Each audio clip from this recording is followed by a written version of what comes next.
Hello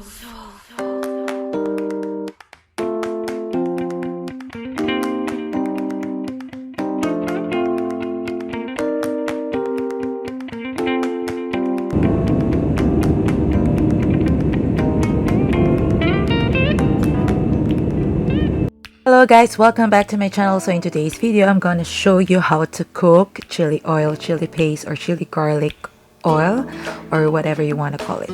So itong oil na to ay ginamit namin sa pagluto ng garlic. At ito na rin yung gagamitin natin sa pagluto ng chili oil or chili paste. So kinrind lang namin yung chilies, yung siling labuyo, at doon natin lulutuin sa mantika na pinaglutuan ng garlic.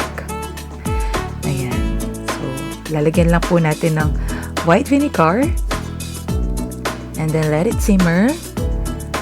And then after putting white vinegar, I'm putting sugar. So it depends kung gaano karami yung sugar, depende kung gaano karami yung chili na lulutuin po ninyo.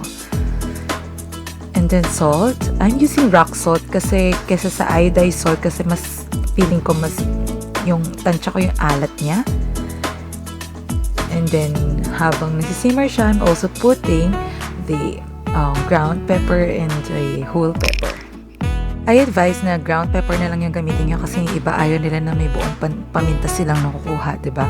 And I also advise na to put more oil habang nasisimmer siya. So, huwag nyong hahayaan na mag-dry yung niluluto yung chili oil. And adding onion is also optional. Okay, so here's the finished product.